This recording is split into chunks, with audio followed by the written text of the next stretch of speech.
अब नेक्स्ट है हमारा टॉपिक डेटाबेस इंटरफेसेस। तो it's actually very easy to discuss कि डेटाबेस इंटरफेसेस से मतलब ये है कि जो हमने different type of user discuss किए हैं,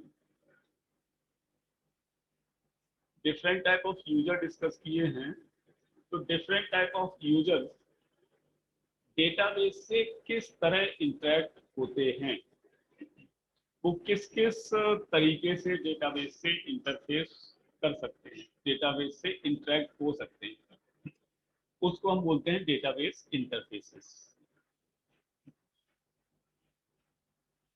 तो इस तरह जो डेटाबेस का डिफरेंट यूजर से जो इंटरेक्शन है वो इन 6 तरीके से हो सकता है।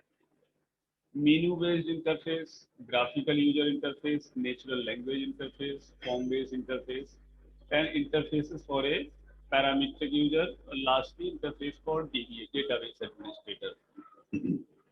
तो ये 6 तरह के इंटरफेसेस हैं जिनके थ्रू यूजर हमारा डेटाबेस से इंटरेक्ट करता है, डिफरेंट यूजर्स। तो हम आते हैं पहले मेनू बेस्ड इंटरफेस से। तो मेनू बेस्ड सिंपली जो तुमने देखा होगा कि इसमें क्या है कि यूजर को ये प्रेजेंट करता है list of options called as menu. तो ये वेरी कॉमन है, तुम लोगों ने भी यूज किया है कि मेनू बेस्ड इंटरफेस में एक मेनू दिया हुआ है और तुम्हें उसको या तो टिक करना है या कई बार वो ड्रॉप डाउन लिस्ट के फॉर्म में होता है तो उसमें क्लिक करना है। जो मेनू है उसको तुम्हें सिलेक्ट करना है, सीधी बात ये है। और मेनू के फॉर्म में तुम सिलेक्ट करोगे तो पर्टिकुलर डेटाबेस से तुम इंटरेक्ट करते जाओगे।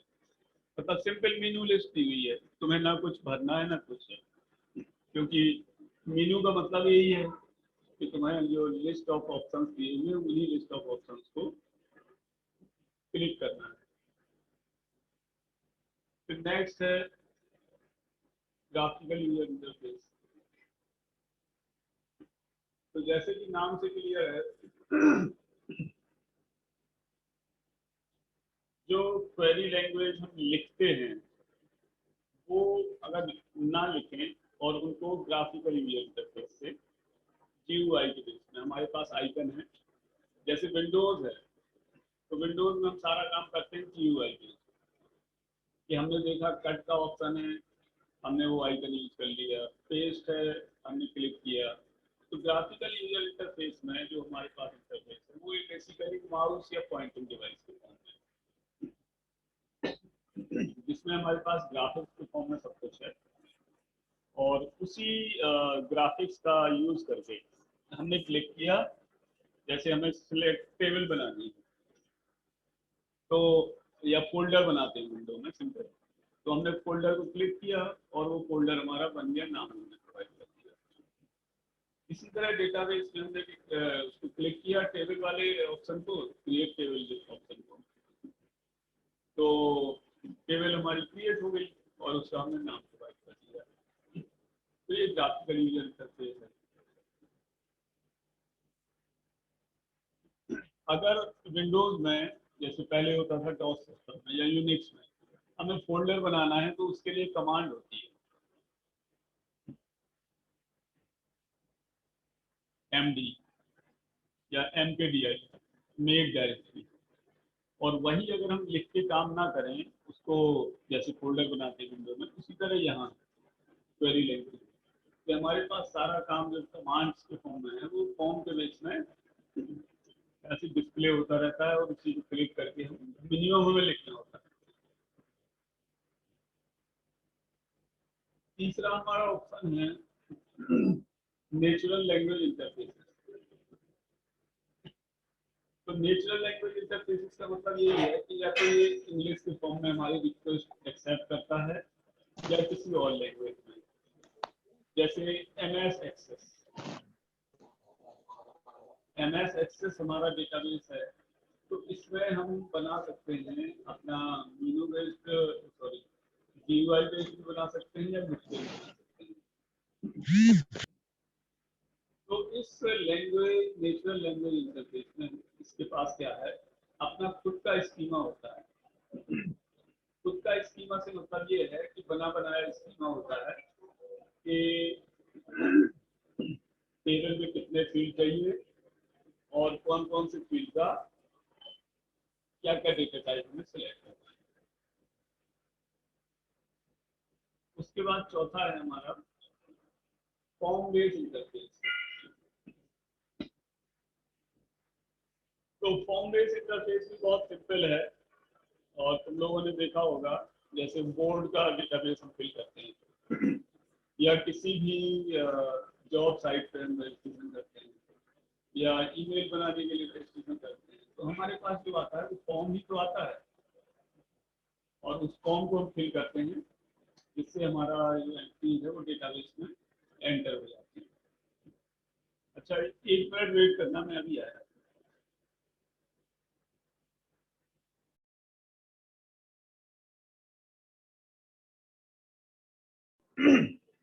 जो फॉर्म बेस्ड इंटरफेस है, it displays a form to each user where the user can fill out the entries to insert new data. So it's simple to understand कि form based interface क्या है।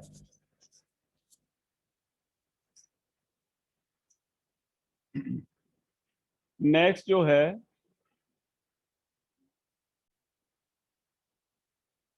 वो है हमारा इंटरफेसेस फॉर पैरामीट्रिक यूजर्स। तो parametric users से मतलब ये है कि जैसे बैंक में कैशियर हैं या रेलवे रिजर्वेशन काउंटर पर क्लर्क डेटाबेस को यूज कर रहे हैं, तो उनके पास क्या होता है कि जो कमांड्स हैं या उन्हें डेटाबेस बैंक का यूज करना है, क्योंकि उनके पास एक्सेस राइट है उस बैंक के सभी कस्टमर्स का डेटाबेस। अब उन्हें क्या है कि बार बार वही सेम कमांड यूज करना है, तो वो क्वेरी लैंग्वेज में तो चलाते नहीं रहेंगे। उनके पास क्या है, उन स्पेसिफिक ऑपरेशन को परफॉर्म करने के लिए एक सेट ऑफ ऑप्शन होता है, एब्रिविएटेड कमांड, जिससे कि वो की स्ट्रोक को मिनिमाइज कर सकें। मतलब वो फिक्स कमांड होती हैं कि जैसे अकाउंट डिस्प्ले करने के लिए उन्होंने कीबोर्ड से कुछ दबाया, अकाउंट डिस्प्ले हो गया, या उन्होंने जैसे प्रशांत नाम का कोई डेटा उन्हें अकाउंट चाहिए तो पी लिखा, पी लिखते ही वो सारी लिस्ट आ गई, PR लिखा, जैसे अपना इसमें होता है मोबाइल में, ये उनको मिनिमम लिखना है और उनके पास क्या होता है, सेट ऑफ ऑपरेशंस का वो शॉर्टकट होता है एक तरह से। तो उस शॉर्टकट को यूज करके वो डेटाबेस को एक्सेस करते हैं। और लास्ट है हमारा इंटरफेस फॉर DBA। तो DBA जो है, डेटाबेस एडमिनिस्ट्रेटर, उसके बहुत सारे टास्क होते हैं, जैसे कि हमने पहले डिस्कस किया हुआ है। तो DBA क्या करता है कि DBA का जो इंटरफेस है वो सभी यूजर से अलग इंटरफेस होता है। मतलब ये है कि जो एडमिनिस्ट्रेटर लॉगिन है वो अपने लॉगिन पे जाएगा, तो जब वो डेटाबेस को यूज करेगा या एक्सेस करेगा तो उसका इंटरफेस अलग ही है बाकी यूजर से, so that it looks different. तो ये इंटरफेसेस जो है कोई बहुत ऐसे कोई बहुत खास इंपॉर्टेंट टॉपिक नहीं था। तो by this we have completed this chapter of database structure and languages today। अब इसमें जो हमारा बचा हुआ है, database structure and languages finish हो गया, और कल का जो हमारा डिस्कशन होगा वो होगा, मैं बता देता हूँ,